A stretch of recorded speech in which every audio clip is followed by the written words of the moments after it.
An unprecedented political upheaval has gripped the United Kingdom, with aftershocks reverberating through the corridors of power, from Parliament to the Palace. In what is being described as the most radical electoral shift in modern British history, Nigel Farage has led Reform UK to a commanding majority, securing his place at 10 Downing Street. This is not a mere change of leadership.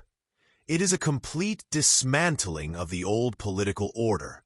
The political establishment, once viewed as immovable, has collapsed before a stunned nation. The Labour Party has suffered a devastating defeat. The Conservatives have been decimated. Reform UK, long considered a fringe movement, has emerged as the ruling party with a clear and decisive 74-seat majority. This is not a statistical fluke, a protest vote, or an electoral anomaly.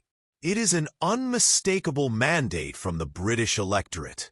Labour strongholds, some untouched for generations, fell overnight. Constituencies historically regarded as unassailable bastions of the Labour Party turned Reform blue in a matter of hours. Traditional assumptions have been shattered. The political map has been redrawn, and the old playbook rendered obsolete.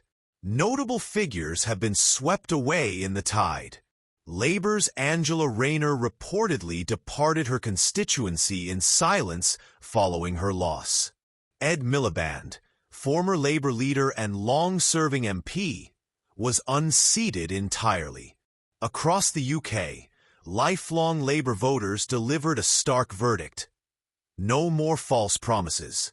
Reform UK surged through Labour's Red Wall, swept across the Midlands, advanced into Wales, and even made gains in parts of London. This was not simply a repudiation of Keir Starmer's leadership. It was a wholesale rejection of the Labour Party's political apparatus. The Conservative Party has fared no better.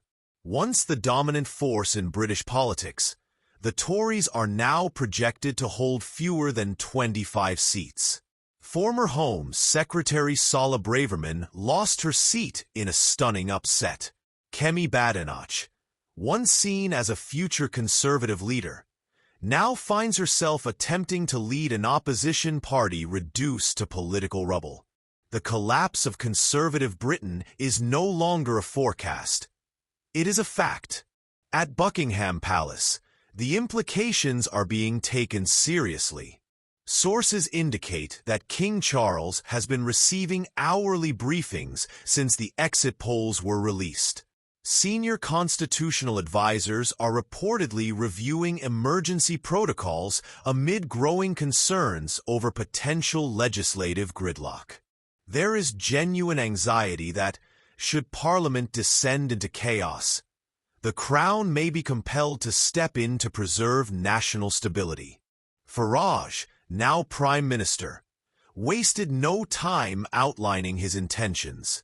In his first post-election address, he promised sweeping reforms. He vowed to dismantle institutions that, in his words, failed Britain, overhaul the civil service, and withdraw from agreements that, he claimed, secretly rebound the UK to Brussels.